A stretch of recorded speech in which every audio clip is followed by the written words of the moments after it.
So I think we're good to go. We have to edit that for YouTube from now. How much that book's worth? I can't believe they left the price on it. That's to tell you how much we owe if you lose it.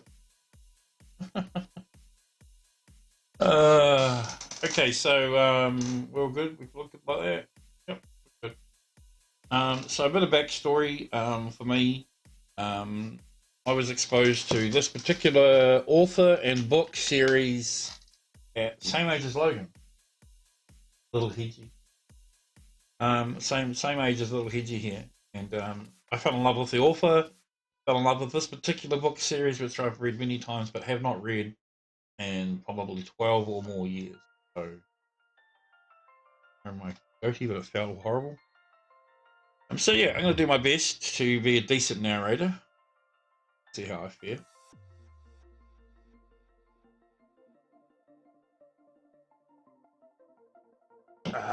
Ready?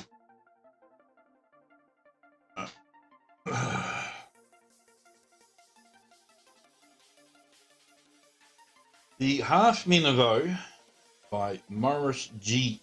O Trilogy. Chapter 1. The Message. The story begins on Lodestone Creek, one summer holiday. At least Nick's part starts there. Susan had been involved for the whole of her life, though she did not know it. Jimmy Jaspers, with his nose for an easy dollar, had been working for the Harveys, he liked to call them, since he had come to the creek in the spring. They found him when he started They found him when he started fossicking around the gorge, but he had only glimpsed. And though he thought he had the Harveys sized up, knew what they were all about. And knew they were tough as old boots. Didn't have a glimmer of their real nature. Thought could be more than a match for them. As Brandon used to say, Jimmy did not really understand.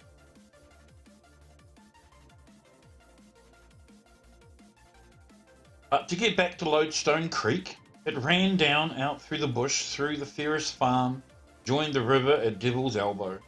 Some early miner had given that place that name. He must have been down on his luck. There was nothing sinister about the bend. Farm enclosed in it was a lively place with milling cows and gobbling turkeys, that sort of thing. It lay south of the Collingwood in Golden Bay, in the lonely corners of New Zealand. Nothing. Right near here. Been there. I've literally been to this exact river. Yeah, fan. I'm a fan. Susan Ferris had lived there her whole life. Nicholas Quinn, her cousin, came with his parents for a couple of weeks each January. He lived in Auckland, far away, like a city in our. Nick and Susan pretended that they got along pretty well. Keep the grown-ups happy. And in fact, Susan found Nick's boastfulness hard to take. But she thought he was a bit of a fucking jerk. He seemed to think that people who lived in cities were the only ones who knew anything. Typical townie. 5 minutes with him was enough. There's a thing for Auckland.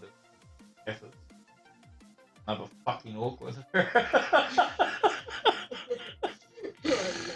Oh no. 5 minutes with him was enough. She had to get off on her own. He had accused her of being a stuck-up. He thought she was weird as well. Of course. He was not alone in that. His mother, Susan's aunt, sounds like a Karen coming up, had declared her to be strange, and his father had been heard to say that she needed a swift kick in the rear end to wake her up. Nick agreed with that. What a sadist. This year, the year of our story, she seemed worse than ever. Nick and his mother and father had driven down the length of the North Island Woohoo. Fucking 2 days. They had crossed the Strait Ferry, in 10-foot waves, oh fuck that, and driven through the Rye Valley, where I spent 5 years growing up, and Nelson, over the Takaka Hill, through Golden Bay, to reach the farm.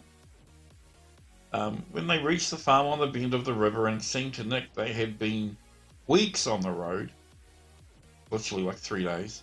But when he found Susan by the waterfall on Motion Creek, all she could say was, you, ugh.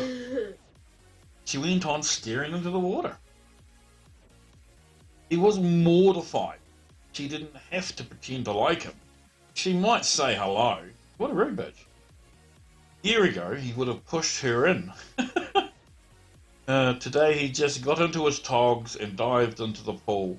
It is actually a really nice pool up there to swim in. If I ever get a car, we can go over there. Still there. Straight into the water and into what she was staring at there. He felt he was making a sharp comeback. He came up, so he just splashed into whatever she was staring at. But when he came up from his dive, she was already walking away from him down the river, strolling away, careless, quiet, remote. And he realised he hadn't hurt her at all. Hadn't even noticed him. That fucking made him feel like shit.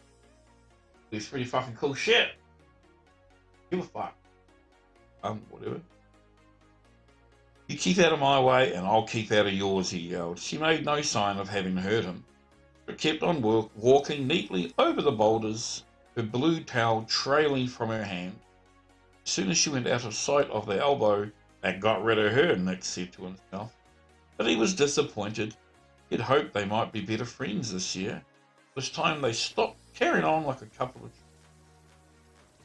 Soon he forgot about her, and stood under the waterfall, felt it beat on him like hammers. Oh, you haven't done that, have you? Been under a waterfall and have it out of it.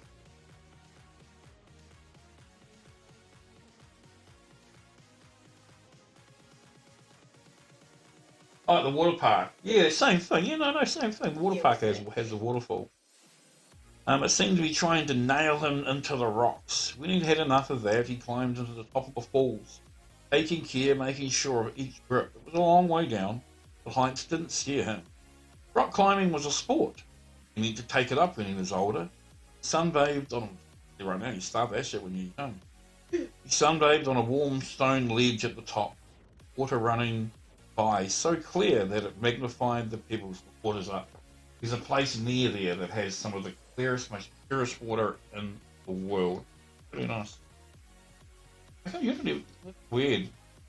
I'm not even going to believe the view account anymore. The stream was flowing through the Araurihi River. What? What that? Yeah, I know, it's weird. I don't know, if you're in it and I'm in it. Be a minimum mix too. That's what it is. So the stream was flowing into Araurihi River. Probably said differently. It was his favourite place in all the world. He saw it for only a couple of weeks each summer, but it was more real to him than the quarter-acre section he lived on in Mount Eden. Ugh, Mount Eden. Yuppie, rich boy. Sometimes he lay in bed at night and travelled up it in his mind, from the waterfall to the place where the gorge closed in like a pair of grey stone hands, marking. This year he meant to try panning for gold. The creek had been worked over pretty thoroughly in the old days, hell yeah. But it was worth a try.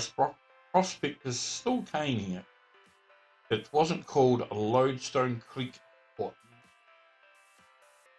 Nick was one of those people who could not still. Spent 5 minutes laying in the sun and then he was up to have a look at the gorge. One day he meant to go through and see what was on the other side. Susan's father had said, stay out of it. There were deep holes and falls of rock. A giant eel, was this still true? That would take your foot off of a stick of white. That's a slight example. He grinned when he said that part, and Nick knew he was only having him on. Susan had said there was an old gold mine on the other side. He'd been into the shaft a little way, but the timber holding up the roof was rotten, and it was too dangerous to go far. It seemed to be warning him, but he took this merely as a challenge. If she could go in, why couldn't he? I'm sure one day soon he was going to try. Lucky little bastard.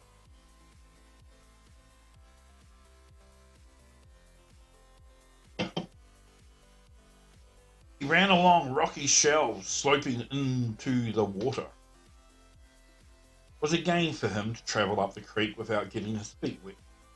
It meant making long jumps and stepping on boulders that tipped under you.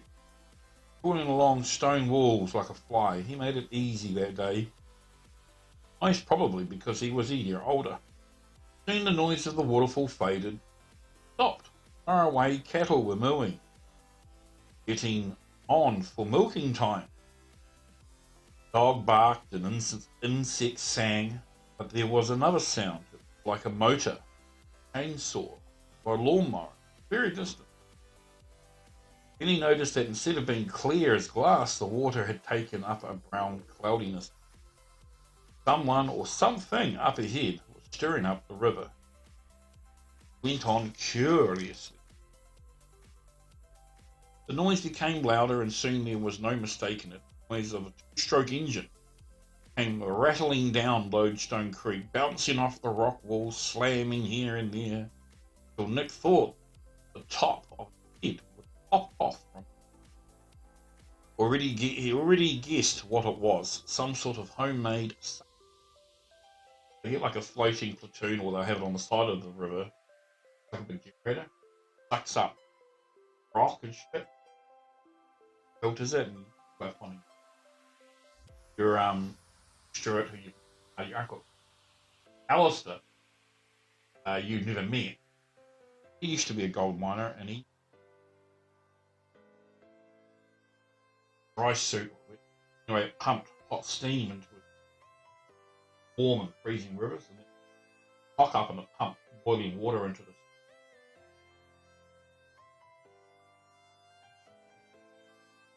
Right. He came around the corner and saw it, the motor from a Morrison lawnmower floating, a raft no bigger than the top of a school desk. It made such a hideous noise in the stream that everything, the trees, the boulders themselves, seemed to vibrate on the point.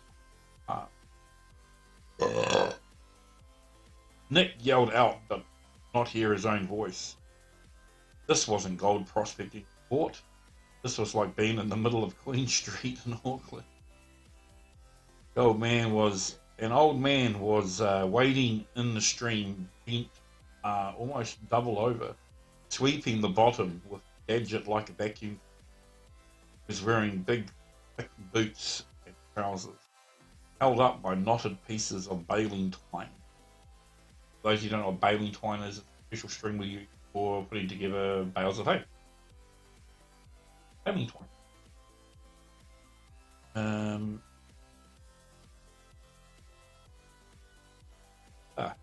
He had no shirt but a woolen singlet that might once have been pink. Nick came up on him, jumping along the boulders. "G'day," he yelled. The old man did not hear him. Nick came around and looked at him from the side. He was an ugly old man, a big rough nose, clouded with veins, drooping lower lip, all wet with spit, yellow from tobacco. Loose skin under his chin like a turkey's. Can't read the say. Turkeys. Wattles. Nick didn't mind. He seemed like a real prospector. One of those old blokes with a pack and a shovel. Who'd worked the rivers in the old days. "Finding any gold?" he yelled. The old man saw him. Swung round, eyes of a reddish colour. Pinned them on Nick. He ploughed back to his motor, switched it off, and suddenly, dreadful absence of noise came across him. Seemed to make Nick Ooh, the old man came at him, churring up the water with his boots. "You've been spying on me, boy!" Put out a hand as large as a dinner plate, though tough, brown as a boot leather. Held Nick by his jaw. "Let's have a look at ye, sonny."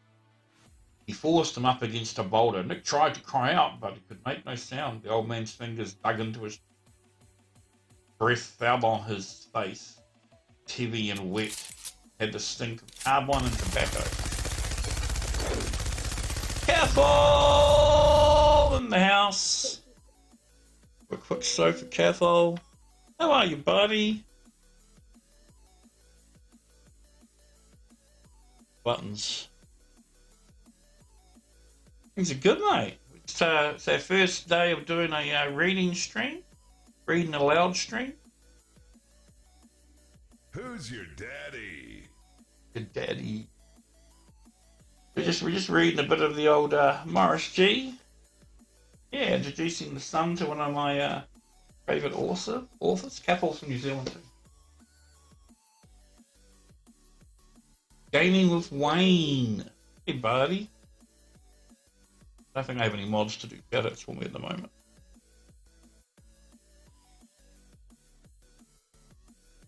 How are you, mate? Who's your daddy? Your daddy. We will also be editing and uploading this onto YouTube. It'll be my first upload to YouTube. So that'll be good, eh? Yeah. Came in with the raid. Cool. See ya. Good to see everyone. So my boy, he's now known as Little Hedgie. No longer M80. He's now Little Hedgie.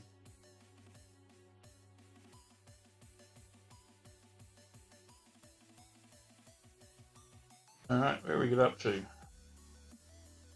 Right, so Nick had just come across an old gold miner in the stream who had startled, and the gold miner just grabbed him by the chin and pinned him up against the rock. "Let's have a look at ye, sonny." He forced him up against a boulder, and Nick tried to cry up but made no sound. The old man's fingers dug into his cheeks and his breath fell upon his face, heavy and wet, and it had the stink of carbine and tobacco. "Yeah," growled the old man. "You got her face. How's that, eh? You better tell me, sonny, else I'll bash ya." He's mad, Nick thought. His eyes were watering and he tasted blood in his mouth. Tried to break away. The old man let his face go and gripped him by the arms. His fingers dug in like clamps. "Fire away, sonny boy." "What?" Nick said. He swallowed. "What do you want to know?" "How come you got her face?" "Who?" "The girl with the yellow hair." "Susan? You mean Susan?" "Dunno her name. I seen her though." How come I got an Australian accent? Kind of weird. She's the one. Looks like you, she does. Nick held his head as far back as he could, trying to get away from the dreadful breath. "She's my cousin," he managed to get out. "Ah, that's it, eh? Cousins, eh? Listen, Yunker." "Yunker?" He's calling it Yunker. I was going to say youngster, but it's Yunker. "I'm going to let you go, but don't you try and run, you see." Well, it's just an Aussie accent. I can't help it. "I can move. I can catch you any day." Nick believed him. "What do you want?" he said, almost crying. Something terrible was happening, but he could not tell what it was. The old man let him go. "You can take her a message, see? Don't you tell anyone but her." "All right." Nick. All he wanted was to get the fuck... Narrator's license. All he wanted was to get the fuck away. The old man gave a growl and he stepped back, keeping his eyes on Nick. Lay still, bent over and fished in the water with his hand. In a moment he came up with a flat pebble. He took a clasp knife from his pocket, opened the blade. "Keep still, sonny. I can chuck this here thing. Began to scratch the pebble. Nick swallowed. He ran his tongue over the bruised sides of his and massaged his arms. The old man gave a grin. Didn't mean to hurt you, younker. Get this message to her and I'll give you some of me gold. I don't want it, Nick. Suit yourself. Here now, you take this. You give it to her, give it to that girlie. Not when anyone's around, mind. Else I'll come for you. I'll do yous in. He took the pebble. He did not even look at it. Can I go now? You can go. Pansy sort of kid, ain't you? I reckon that girl's got more fire in her than you. Not that'll do her any good. Not going before I bash. Get going before I bash ya. Raised his arms and made as if to strike Nick. Ducked and ran.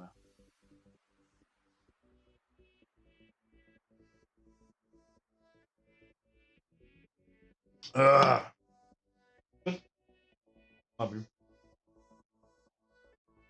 Nick ducked and ran, and his head was dizzy, almost as if he had been struck. He heard the old man laughing, but did not turn back. Instead of going down the creek, climbed through the scrub into the paddock, translation, field, and started across it to the swing bridge, over the river. His towel and clothes were at the waterfall, but never mind that.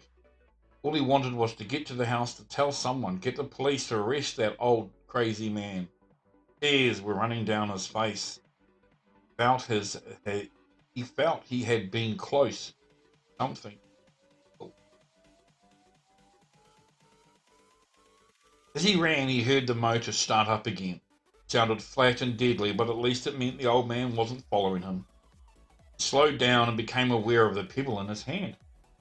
He raised his arm to send it flying, then realized it was evidence. It was proof that the old man was mad. He looked at it, and the message stood out white on the grey stone. He stared at it without understanding. It was no word, but some sort of diagram. He turned the pebble upside down. It made no more sense that way. It was a rough circle with an S curve through it. Somehow it frightened him. Yin yang. Translation, it's a yin yang. Got them fucking everywhere. Love yin yangs. They're above every doorway in the house. On a doorway in this house that does not have a yin yang above it.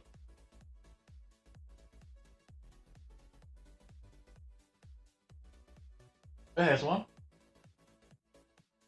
It has one. You have to pick apart what I'm saying? Now I get done for child abuse. Oh.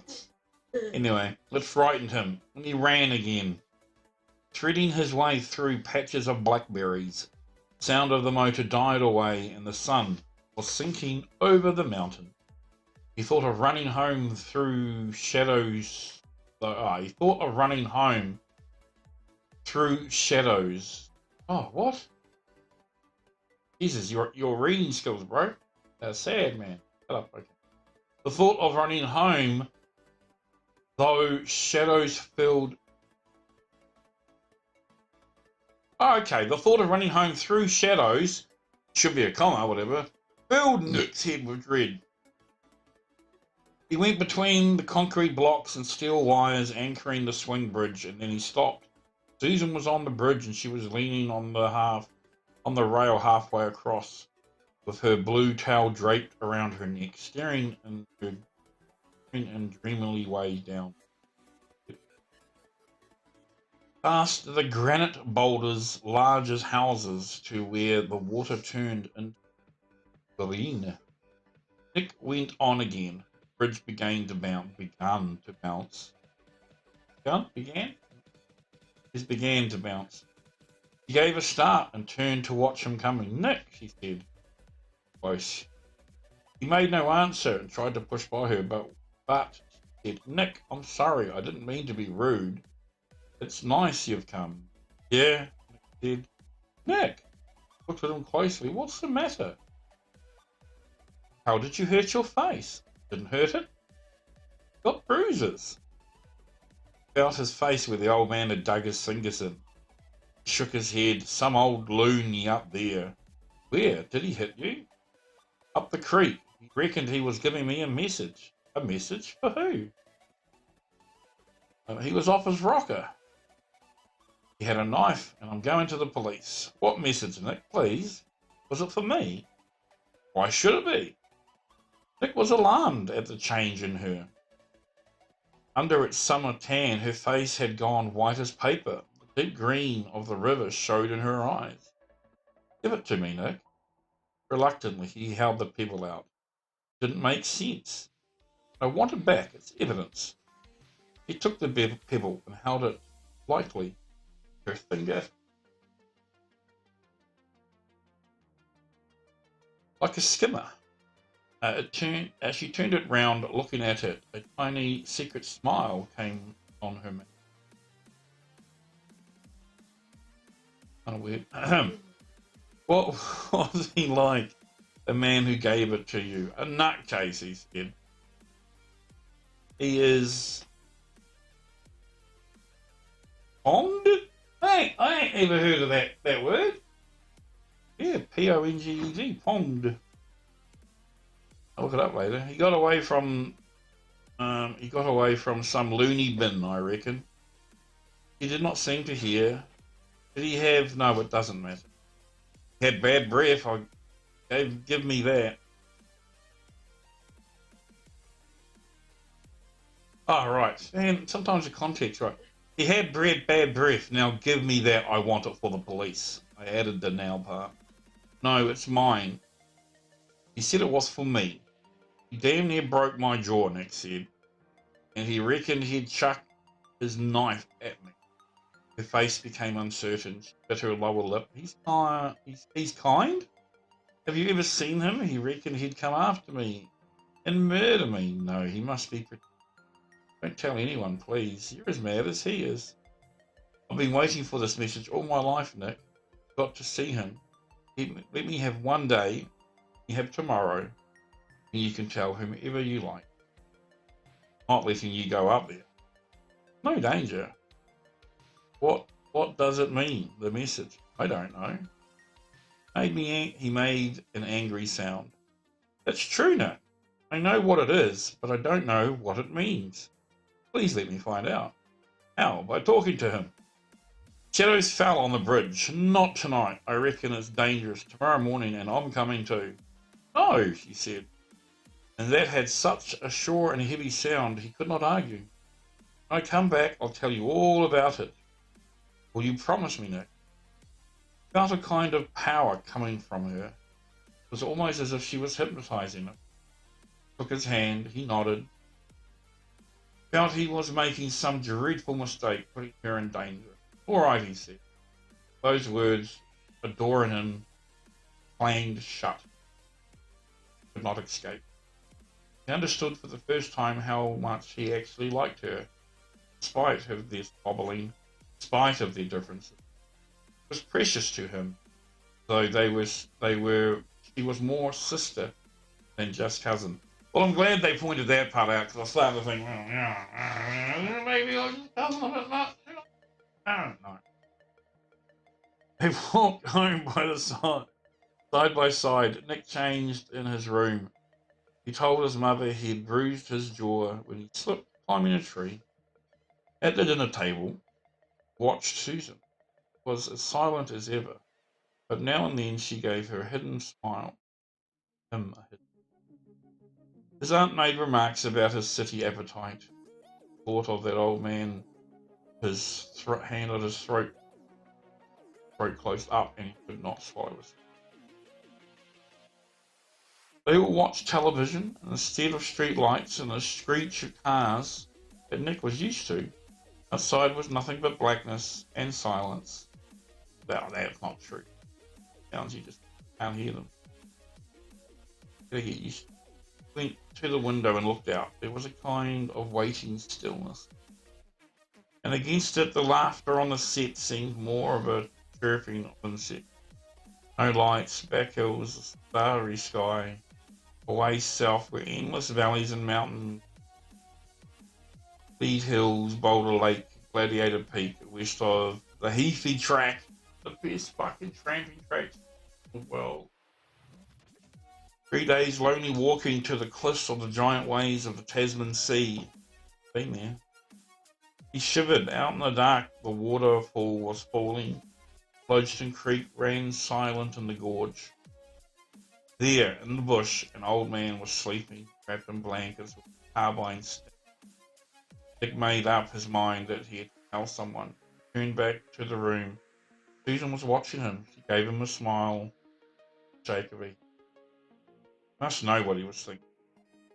Frowned at her, felt his aching jaw. Please, she made the silent word. He shrugged and looked at his mother and father and his uncle and aunt laughing, with faces red at some joke on the TV. What could he tell them anyway? What help would they be? He turned back and looked at the night.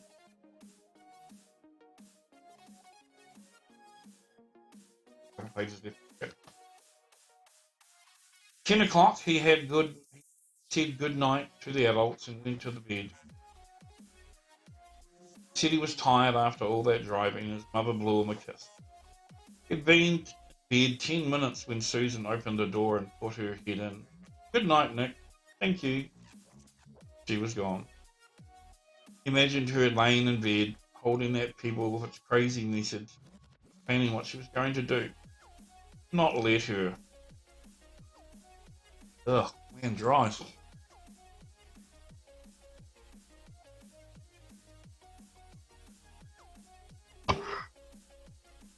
Really?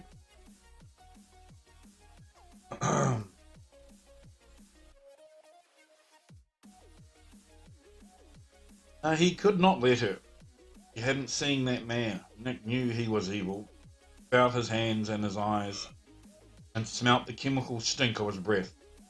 Susan didn't know what she was getting into, but he had made her a promise. He knew he couldn't break it. Only one thing he could do: follow her, watch without knowing the way he'd been able to run for help. But yes, boys and girls, don't fucking do that shit. Go and tell him that. Then he decided that he felt much better. Rolled over, his bed was cool. Soon he went to sleep. But uneasiness followed him. Even shapes came floating in his dreams. Hands came after him. Eyes of hideous red grew up out of the darkness to stare at him. He heard screeching sounds, and he woke sweating. A mosquito buzzing around his face. He gave a thankful sigh that it was nothing worse. But he knew he'd have a hard time getting back to sleep, and his arms ached and his jaw was throbbing, and he sat up, mouth dry as sandpaper, and silently went down to the water. In the lounge, the adults had turned off the TV set and were talking, having a nightcap from the sound of glasses. Wished he could go in and talk to them. Drank his water, listening at the door. They sounded serious, and soon he understood why. They were talking about Susan. Doctor, someone murmured. Psychiatrist, not in the real world. He went closer. Susan's mother said. Susan's mother. She had a tiny voice, unusually sharp, with laughter or complaint. Now it seemed to have a grieving edge. He was like that when she was a baby. Remember, Ted? How she'd be looking away out over the horizon as though there was something there that only she. Funny birth she had, Uncle Ted. Something went wrong there. That's what I reckon. Blame it on the flood. More than that, Auntie's repeated. It was the old man. I know it was. Nick listened, hardly breathing. His aunt fell into a kind of tearful sing-song. Uncle Ted put a rumbling word. 12 years ago, Nick. They lived in the old house then. One they used to have a heavy barn that they used as a hay barn now. The baby was due, but there was a flood in the valley. Uncle Ted could not get his wife to the hospital, could not even get the neighbours' help. So, the little room upstairs under the sloping roof while rain hammered on the iron above, he delivered his baby himself. Everything went smoothly, and at 1 o'clock she arrived. The perfect little girl. Wrapped her tightly in blankets, put her in the bassinet by the bed. He made his wife comfortable, then he left her dozing and went down to the kitchen to make a pot of tea. He was worn out, and after a while he went to sleep himself, his head on the table. He heard this awful screech. Rushed upstairs. Aunt Patty was sitting up in bed screaming. I woke up and saw him. Aunt was standing by the bassinet. He was leaning over her. It was a little old man. He had white hair and a white beard, and she saw it plainly by the light of the lamp she was burning. But the strangest thing, the most frightening thing, the colour of his, I saw it when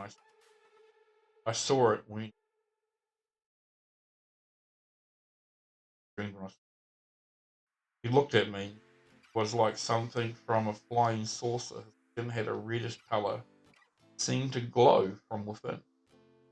Now, Paddy, now. It was your imagination. You've just gone through a pretty tough time. Wasn't he? Was an old prospector, always hanging around here, fossicking up the creeks. One up there now was red. I saw him. I know.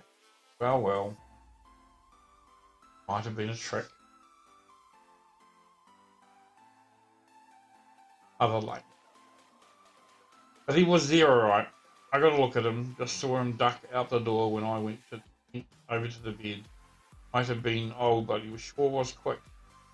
Uncle Ted chased him down the stairs and out of the house, and he did not follow far.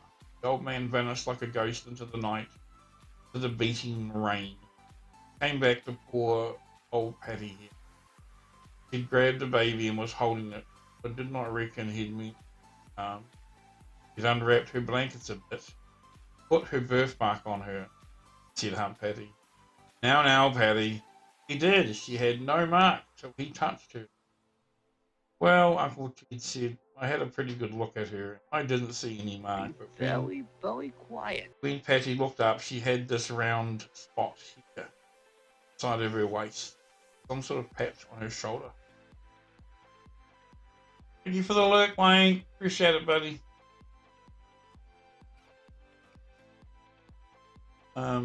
He put it on her. You know it, Uncle Ted said. By the door, in the dark of the kitchen, Nick began to shiver. It was all coming clear. The birthmark. But Uncle Ted going on with the story. The rain stopped, the floods went away, and the doctor came through and he had a good look at the baby. She was all right, and the birthmark was nothing to worry about. Lots of kids had birthmarks. Listen to talk about funny old men. It wasn't, she said. No, it wasn't, said. I went up the creek after the flood, taking stock, and I found him up there by the old gold mine, dead 3 days. Fallen down a cliff and broken his neck. Tell him the rest. Well, he said. He sounded kind of nervous when I had a good look at him. See, he did have sort of red skin. That was nothing. Just short of weather beaten, I reckon. But what he did have, though, was a birthmark here, the inside of his wrist. Same spot, same colour. There. Susan's been strange ever since. Be honest, how would you know? She was a baby when she got it. Know what her definition of strange is. He's a funny kid, alright, Uncle. There was more clicking of glasses. Nobody spoke for a while. Then Nick's parents began making. You could tell they thought Uncle and Aunt Patty were. Could imagine them giving each other secret looks and little winks. But Nick knew better. He turned and went quietly back to it. He could understand Susan now. Mounted deep. He understood her need to talk to that old man. Never even understood. Nick had seen the birthmark on it. It was at the same size of a 50-cent. Patches and smears trailed away from it up her arm, and it was almost as if someone had painted a circle very neatly and then been given a fright. drag the brush away. If you look more closely, you saw the mark on her wrist. Fast. Shaped like a teardrop curve. Fitted into each other perfect. One bright red, almost purple. The other golden brown. Summer, it almost vanished in Susan's hand. Climbed into bed and he pulled the sheet up to it. Had it all worked out. I wanted to draw a mark like that. Only had a pebble and a knife, he'd scratch a circle on the stone and draw a curved shape. I thought of Susan sleeping in her bed, holding.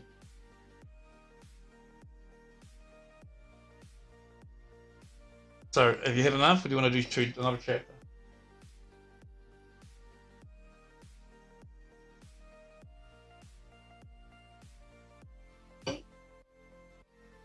We'll be live for about an hour. Yeah, we can just do a chapter a week. No, yeah. We have to get the book out again, though.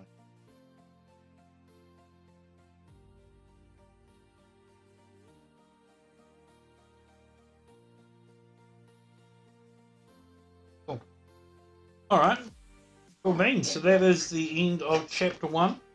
And I will be uploading it on YouTube, and I'll stick a link in my Discord. And I'll chuck one in the IG TNT Discord too, because I believe we now have a YouTube link channel in Discord. Oh, pardon me. What's the time? What's that mark? Is that mark on my screen? No?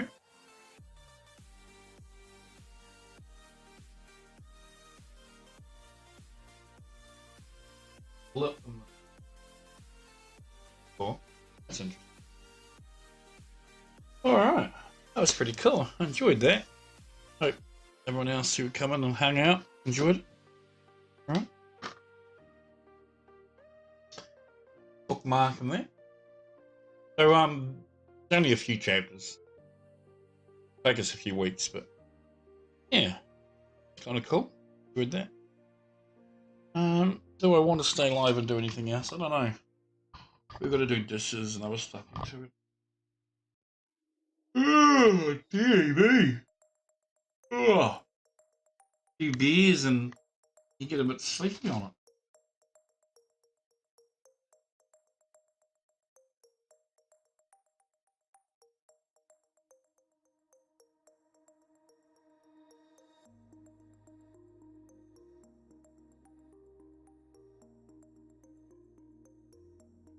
I don't think I'll do anything else.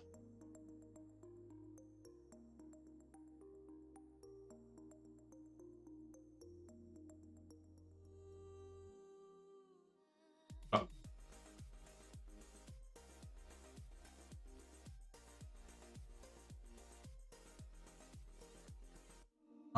That's when I changed all the bot over and introduced it. I probably never could.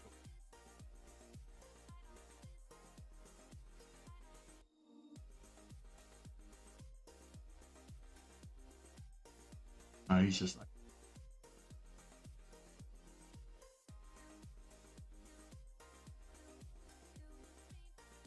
And now you're under 18 and subbed.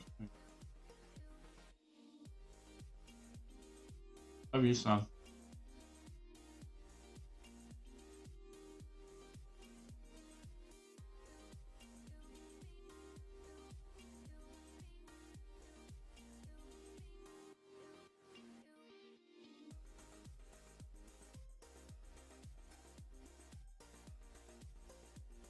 I think that might do, actually. We really do need to do. Be very, very quiet. Hey, buddy.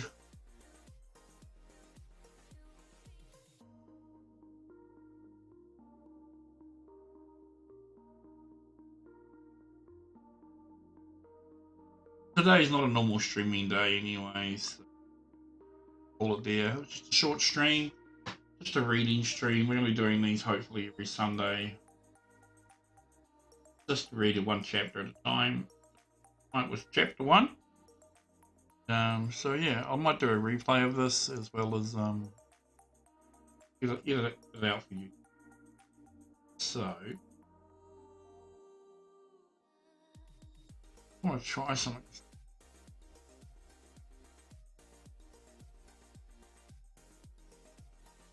Jesus, my Twitter's been blowing up.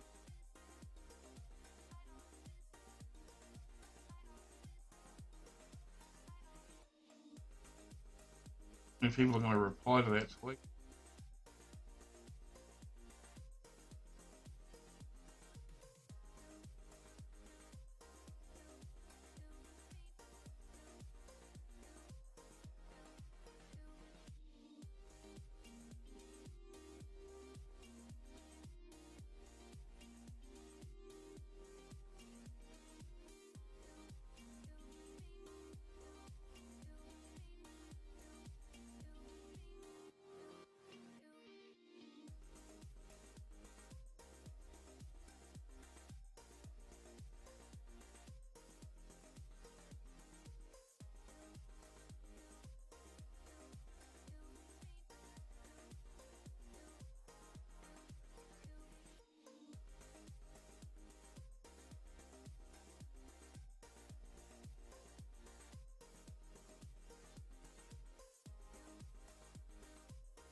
Let's see if this works. I don't know if it's going to work or not.